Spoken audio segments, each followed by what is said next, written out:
Buon pomeriggio, è passato un anno e siamo sempre qua, la biretta delle 17:30 con gli amici. La differenza, come dicevo, non c'è più Tobia, ma è Berto che è cresciuto. E allora mi viene spontanea una barzellettina perché oggi mi sono fermato per andare a fare la spesa. Si è affiancata una macchina, no? Arrivo con una macchina, sai, uno con una 500, si affianca una Ferrari decapotabile con una bella figa, una bella bionda, bella bionda, no? A un certo punto tira giù il finestrino, sto qua, sai, lei un po', no? Caputtana.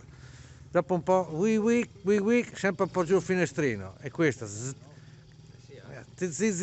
siamo a un certo punto, questa, lui, lei si gira, lo guarda, te gascoreggia anche te.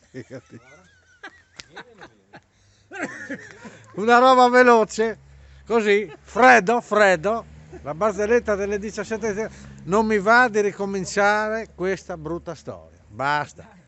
Adesso vedremo dei vaccinati. Allora io dico, no?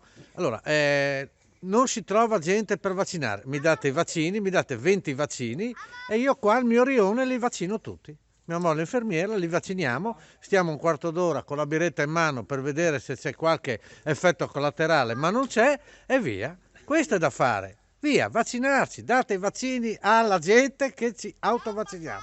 Con questa bella cagata vi salutiamo, ciao.